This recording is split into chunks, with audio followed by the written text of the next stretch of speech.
You're watching India Today Global. News that's coming in is that the US congressional delegation that is in India has just called on Prime Minister Narendra Modi.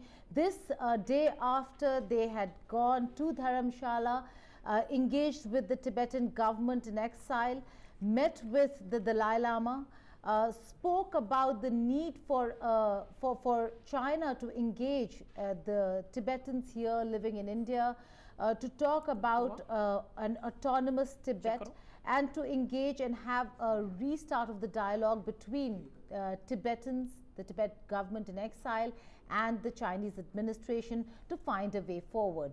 While all this might sound really good, it's coming from America. So yes, it has rankled China. Beijing has reacted to this entire trip of a top-level US congressional delegation that is in India.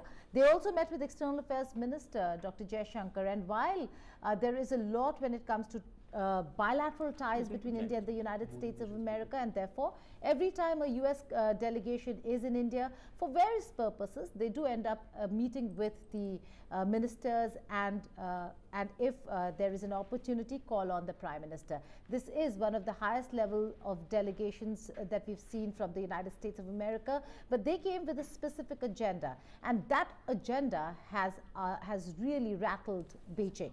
A strong reaction that came from Beijing was from not just the foreign ministry there, where the foreign ministry has criticized the US for its connections with the 14th Dalai Lama ahead of a meeting, and asked the foreign ministry spokesperson, and I quote over here, Lin Jian described the Dalai Lama as a political exile who engages in anti-China separatist activities under the guise of religion.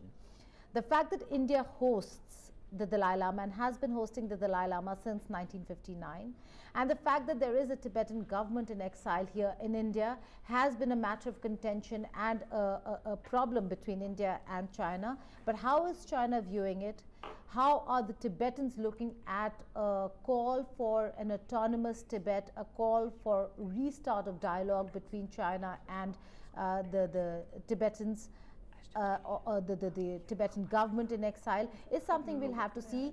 To discuss a little more on this, I'm being joined, this is an exclusive conversation, I'm being joined by Mr. Lobsang Sangye. He is the former president of the CTA, that's the Tibetan government in exile, and teaches law at Harvard.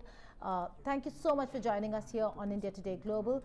Mr. Sangye, how do you look at this? The fact that there is a US delegation in India, they have engaged with the government in exile, they met with the Dalai Lama, and now they're meeting with Prime Minister Narendra Modi. Is that something that will really rattle Beijing? I think the US delegation led by Leader Nancy Pelosi and Chairman of the House Foreign Relations Committee, Michael McCall, and the bipartisan delegation members sends a clear message to Beijing that we are here to be with His Holiness Dalai Lama. Next year is His Holiness 90th birthday, but as per Tibetan calendar, this year also is his 90th birthday.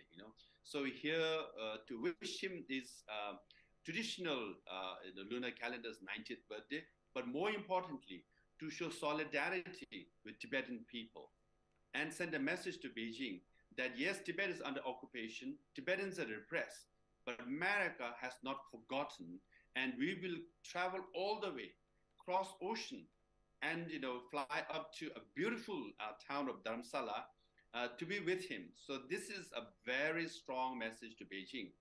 The fact that they went to Dharamsala first, met with His Holiness Dalai Lama, and came down to Delhi, met with Honorable Prime Minister Modi ji and Foreign Minister Jaishankar ji in that photo, if I'm not wrong. National Security Advisor Ajit Doval ji seems to be there as well. If that's the case, this is also, delegation has come to make a friendly reminder to India, and now Indian government has come out fully if not in full endorsement, at least an indication that we are, with the US delegation as far as Tibet is concerned. That's a very important point you make, Dr. Sangye. You're saying that the fact that they're here and that the meetings took place in Dharamshala, and now they're meeting with the Prime Minister, and they met with External Affairs Minister Dr. Jaishankar, Will Beijing look at it as endorsement? Will Beijing look at it as connected? Because normally in diplomacy we seek dehyphenation, that you do what you want to, you're here as guests, but let's not hyphenate. Is this hyphenation? Is this putting the two together, and Beijing will consider this provocation?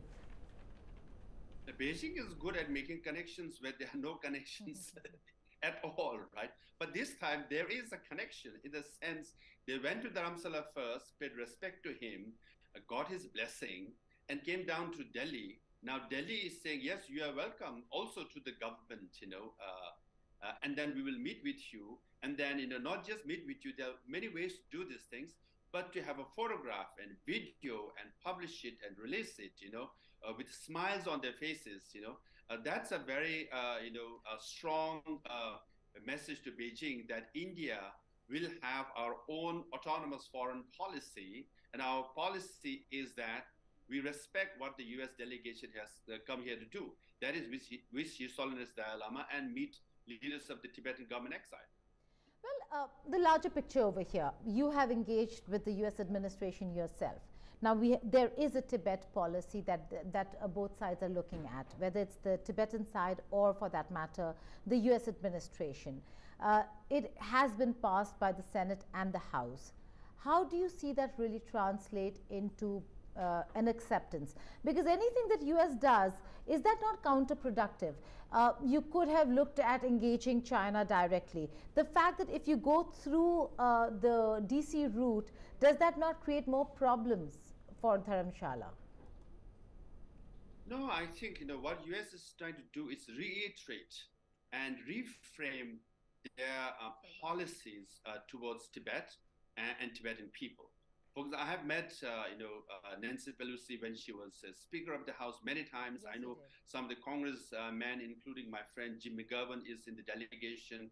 And this time what they're saying is, yes, in 2020, if you remember, Gita, we passed the Tibetan Policy and Support Act, yes, which has everything that we wanted. But the history part was not clarified. Now, in this version, historically what the bill says, present bill says, historically Tibet was an independent country, and Tibetans, based on international law, should consider right of self-determination. This is very strong, right? And China should have dialogue with the, His Holiness Dalai Lama or his envoys. So this is a very, US always supported dialogue, but they said there should be dialogue to solve the issue of Tibet. But this time there's a historical reiteration that Tibet was an Azad nation, deserves self-determination. Now you should talk, right? And if you don't talk, if you don't resolve, America's stand on historical, status of Tibet is made very clear. So this is very, I would say, justified and truthful stand of the US government. But the moment you say self-determination, is that not counterproductive? Again, at the end of the day, Dr. Sangay, you have to engage China. The moment you talk about self-determination, and that is what the US is doing, I will come to the next question on US, but just on self-determination, is that not counterproductive? No, it's not counterproductive. What they're saying is, From the US China is prism, look at it from the China prism. Is it not counterproductive if you're trying to engage a Xi Jinping's China and say self-determination? Now, if you look at it from Beijing point of view, you can say that. But His Holiness Dalai Lama, there is no one who's peaceful, compassionate, and kind and reasonable person than His Holiness Dalai Lama. He has always been saying, let history be history. Tibet was independent, but I'm willing to compromise. Just give us genuine autonomy within the framework of the Chinese constitution, and I'll send delegation, we'll solve the issue of Tibet. But Chinese government has always said, no, you're separatists. You actually want more than what you're seeking. His Holiness has reiterated middle way as his mantra. I want middle way. I want a compromise solution, right? But Beijing is saying, no, your split is, Dalai clique. That's why the spokesperson of China's foreign ministry is condemning this visit as well. But why it's not counterproductive is, but what US is saying is historically Tibet was independent. Tibetans deserve right to self-determination. But if Beijing is willing on good faith, you can talk to His Holiness Dalai Lama and his envoys, and address what His Holiness is seeking or Tibetan people is seeking. That is genuine autonomy to the Tibetan people. But again, now I'll come back to the US question. It is very interesting that, we're seeing Tibet back on the global agenda. We're looking at the United States of America raise the issue of Tibet. And it is important. It is really important. But Dr. Sanghi, playing devil's advocate over here, does it help Tibet or the people of Tibet to have the US fight for your cause when it is convenient for them? Because this issue is not raised every time they're engaging China, and they are indeed engaging China. It is in a silo that they work on Tibet. So how does it help Tibet's cause? If you're looking at your own interests and interests of the Tibetan people, should you also not then approach it choosing the middle path, saying we will neither seek support from this side or that side, certainly not from a side that China does not consider a friend or an ally? How does it really help to have America, or is America then using the Tibet cause to counter China? Is this in America's interest, or is this in Tibet's interest? No, I think that America is not using Tibet. Actually, I've been to Washington D.C. 30 or 40 times when I was Sikhong, telling them this is the issue of Tibet. Please raise the issue of Tibet. In the sense, we want to be used to some extent. But what we are saying is, really, did you say please that? tell Beijing about history and help us support for dialogue. We've been initiating dialogue for 30 years, right? His Holiness genuinely offered his hand. Olive branch has been extended. He has extended his hand. Now, to clap, you need two hands. So what America is saying is we are strengthening Tibetan hand, and by telling Beijing, now why don't you extend your hand and have dialogue? US is not saying how the issue should be addressed and what Tibetans should be given. But what US is saying is that listen to Dalai Lama and talk to him and solve the issue amicably between you two. That's a very fair stand. But if you ask me, the more US says it, the more Beijing will not.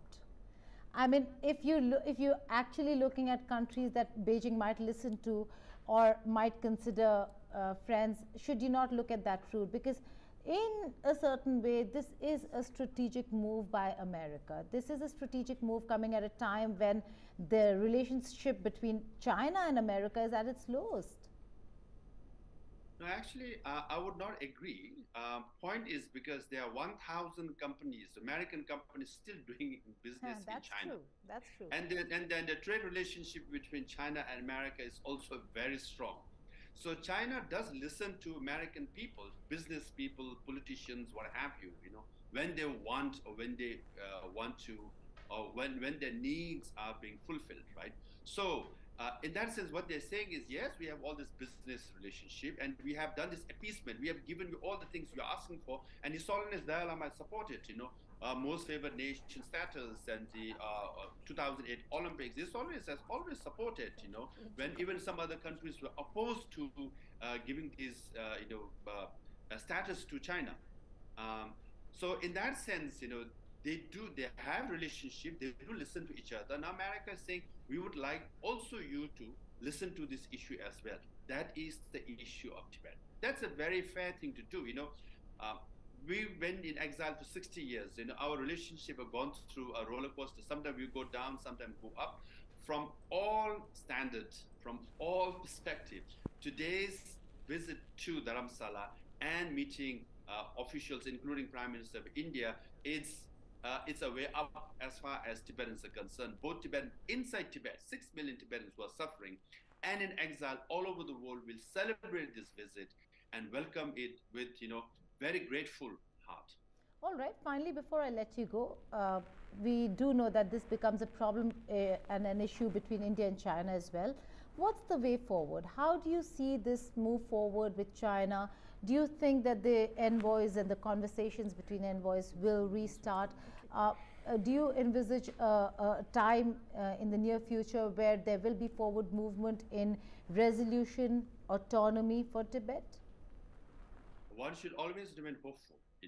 In 20th century, 8 empires collapsed, and many issues, again, positively speaking, okay, have been resolved. Northern Ireland to South Tyrol to there's so many issues being resolved.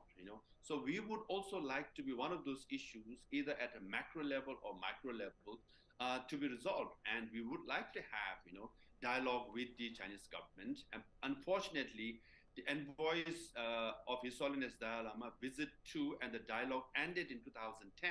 And we've been initiating, and making efforts to have this dialogue, revived. Hopefully, Chinese government will come around and say, yes, this is the time to have dialogue with the envoys of Dalai Lama and resolve the issue of Tibet. That's what we hope. And that's what, I think many Buddhists in China as well, not just Tibetans, are hopeful that Tibet issue will be solved peacefully through dialogue. You say you're hopeful, but this is Xi Jinping's China. Do you think there is hope under Xi Jinping's China? When I served for 10 years and Xi Jinping came as vice president, and situation in Tibet became from bad to worse. I never thought it could get worse, but it did, very sadly. And Xi Jinping's father, Xi Tongshun, was a moderate leader, and knew about Tibet issue very well. In fact, he wrote the obituary of late Panchen Lama, But then the son is not turning out to be like his father, unfortunately, But hopefully, the common sense will prevail, wisdom will prevail, and courage will prevail. And Xi Jinping will say, you know what? This is an easy issue to solve in the sense the partner to deal with is His Holiness the Dalai Lama, respected and loved by people around the world. They see him as a very reasonable person. Now, hopefully, Xi Jinping will see that like his father did and address the issue of Tibet. Yes, that way I'm hopeful, but rationally speaking, one should accept the fact that, he's quite nationalist and he has been quite strong-handed both in China as well as in Tibet and Xinjiang, Mongolia, and including in Hong Kong. Well, leaving with those positive words, Dr. Sangay.